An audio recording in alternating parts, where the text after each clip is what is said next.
अर्शदीप को टीम में रखने के समर्थन में मैं बहुत पहले से था। बस फर्क ये था, आप लोग राणा की जगह चाह रहे थे, मैं कुलदीप की जगह चाह रहा था। तीसरे टी20 आई में गंभीर ने अर्शदीप को टीम में रख दिया।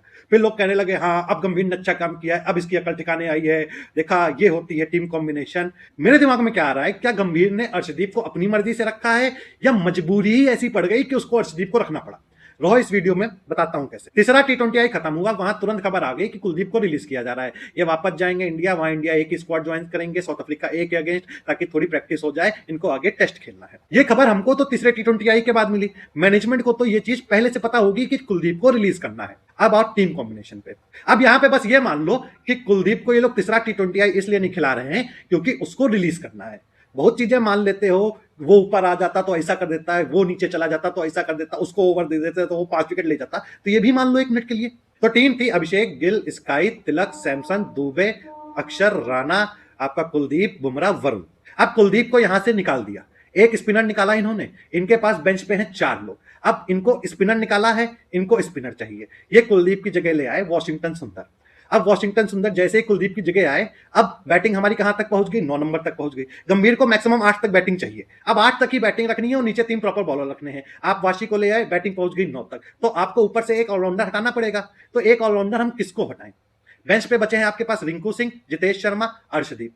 अब आप रिंकू सिंह को तो बॉलिंग करवा नहीं सकते, जितेश शर्मा से बॉलिंग करवा नहीं सकते, आपको लाना पड़ेगा अर्शदीप को। आप अर्शदीप को लाए तो आप किसकी जगह लाओगे? आप दूसरे फास्ट बॉलर की जगह लाओगे। दूसरा फास्ट बॉलर कौन है? अगर बैटिंग बॉलिंग के हिसाब से देखा जाए तो सबसे कमजोर वहां पे है नीतीश राणा। नीतीश राणा को हटाया, अर्शदीप का नाम रख दिया गया। अब आपने टीम से हटाया राणा और कुलदीप को। राणा और कुलदीप की बैटिंग स्ट्रेंथ देखो, और टीम में आप लाए अर्शदीप और वॉशिंगटन सुंदर को। इन दोनों की बैटिंग स्ट्रेंथ देखो, तो इन दोनों की बैटिंग स्ट्रेंथ राणा और कुलदीप से ज्यादा ही है। तो पिछले टी20 आई के हिसाब से इस बार इस टाइम तक हमारी जो बैटिंग लाइनअप है वो थोड़ी स्ट्रांग हो गई है। अब इसको कैसे बराबर करना है? इसको बराबर करना है, एक प्लेयर ऐसा हटाओ जो बैटिंग अच्छी करता है, उसके जगह पे दूसरा प्लेयर डाल दो जो थोड़ी बहुत ठीक ठाक बैटिंग कर लेता है, मतलब उसके कंपैरिजन ठीक ठाक कर लेता है। इंडिया टीम में है, इसका मतलब बहुत बढ़िया बैटिंग करता है। मैं कंपैरिजन वाइज बता रहा हूं, समझो जरा। अब आपने देखना चालू करा, बेंच पे आपके पास बचे 2 बंदे, जितेश शर्मा, रिंकू सिंह। रिंकू सिंह को कहीं फिट करने का मतलब है कि आप एक ऑलराउंडर हटाओ। एक ऑलराउंडर अगर आपने हटाया तो आपके पास बॉलिंग ऑप्शन कम पड़ गया, जो गंभीर को मंजूर नहीं है। ऊपर से आप बैट्समैन हटा के कोई रिंकू सिंह को डाल नहीं सकते हो। अब बचा जितेश शर्मा। जितेश शर्मा के साथ भी वही चीज है, ऊपर से बैट्समैन हटा के जितेश शर्मा नहीं डाल सकते, नीचे से ऑलराउंडर हटा के जितेश शर्मा नहीं डाल सकते हैं। तो हटाया किसको जाएगा? संजू सैमसन हटाया जाएगा। अब संजू सैमसन को हटा के 2 में से एक नाम लिखना है, रिंकू सिंह या जितेश शर्मा। अब विकेट कीपर हटा रहे हो, तो विकेट कीपर हटा रहे हो तो ऑब्वियस सी बात है विकेट कीपर ही लेके आओगे, इसलिए जितेश शर्मा आ गए।